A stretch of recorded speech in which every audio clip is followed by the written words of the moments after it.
ডিম ও মিষ্টি আলুর পুডিং শিশুদের জন্য একটি পুষ্টিকর খাবার, কারণ এতে ডিমের উচ্চমানের প্রোটিন, ভিটামিন, খনিজ, ক্যালসিয়াম, আয়রন, জিঙ্ক এবং মিষ্টি আলুর পটাশিয়াম, ফাইবার সহ বিভিন্ন পুষ্টি উপাদান বাচ্চারা একত্রে পেয়ে যাবে, যা শিশুদের শরীর গঠন, মস্তিষ্কের বিকাশ, দৃষ্টিশক্তি ও হাড়ের জন্য উপকারী। আর এই পুডিংটি তৈরি হবে কিন্তু কোনো রকমের দুধ ছাড়া, অর্থাৎ গরুর দুধ ছাড়া এই পুডিংটি তৈরি হবে। তাই যে সকল বাচ্চাদের খাদ্য তালিকা এখন পর্যন্ত গরুর দুধ যুক্ত করেন নাই, কিংবা বাচ্চার অ্যালার্জির কারণে গরুর দুধ খাওয়াতে পারেন না, তাদের জন্য কিন্তু এই রেসিপিটি একটি পারফেক্ট রেসিপি। তাই অনুরোধ করছি ভিডিওটি শুরু থেকে শেষ পর্যন্ত দেখার জন্য।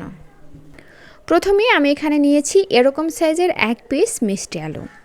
এবার এই মিষ্টি আলুর খোসাটা ফেলে দিয়ে এভাবে কিউব করে কেটে নিচ্ছি। এই যে খোসা ফেলে দিয়ে মিষ্টি আলুটাকে খুব ভালো করে কেটে ধুয়ে নিয়েছি। এবার একটা ব্লেন্ডারের জারে দিয়ে আমি একটু পানি দিয়ে এটাকে ব্লেন্ড করে নিচ্ছি।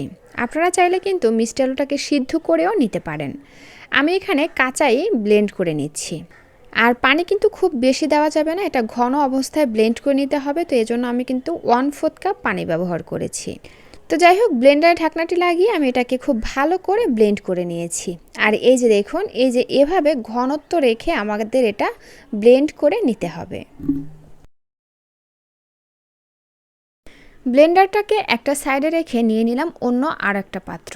তার মধ্যে নিয়ে নিচ্ছি একটি মুরগির ডিম। এবার এই ডিমটাকে একটা কাঁটা চামচের সাহায্যে খুব ভালো করে ফেটিয়ে নিচ্ছি। দর্শক, ডিম হচ্ছে বাচ্চাদের জন্য আদর্শ ও সুষম খাবার, যা বাচ্চাদের সারাদিনের ক্ষয়পূরণ, পুষ্টির চাহিদা, মস্তিষ্কের বিকাশ, উচ্চতা ও ওজন বাড়াতে সহায়তা করে। তো যাই হোক, ডিমটাকে খুব ভালো করে ফেটিয়ে নিয়ে এর মধ্যে আমরা আলুর যে মিশ্রণটা তৈরি করে রেখেছিলাম সেটা দিয়ে দিচ্ছি। তারপরে ডিমের সঙ্গে আলু দিয়ে খুব ভালো করে মিশিয়ে নিচ্ছি। খুবই সাবধানে এবং আস্তে আস্তে মেশাতে হবে যাতে পড়ে না যায়। তো যাই হোক, এই যে দেখুন, সব কিছুকে কিন্তু আমি খুব ভালো করে মিশিয়ে নিয়েছি। এবার এটাকে নিয়ে যাব চুলায়। তো ঢাকনাটি দিয়ে আমি নিয়ে চলে আসলাম চুলায়। চুলায় একটা প্যান দিয়ে তার মধ্যে দিয়ে দিলাম এরকমের একটা স্ট্যান্ড। তার মধ্যে দিয়ে দিচ্ছি 1 কাপের মতন নর্মাল পানি। এবার এই স্ট্যান্ডের উপরে দিয়ে দিচ্ছি পুডিংয়ের পাত্রটি। এবার ঢাকনা দিয়ে ঢেকে চুলার আঁচ মিডিয়াম আঁচে রেখে এটাকে আমি 10 মিনিটের মতন ভাপে জাল করে নেব। আর দর্শক, পুডিং তৈরি হয় ভাপে এবং লো হিটে, যার ফলে পুডিংয়ের পুষ্টিগুণ কিন্তু বিদ্যমান থাকে।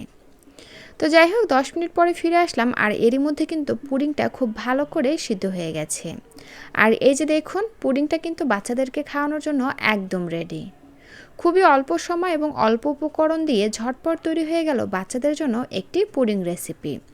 যে সকল বাচ্চারা গরুর দুধ খায় না, তাদের জন্য কিন্তু এই পুডিংটি পারফেক্ট একটি রেসিপি। গরুর দুধ ছাড়াও কিন্তু আপনারা বাচ্চাদেরকে এইভাবে পুডিং তৈরি করে খাওয়াতে পারেন।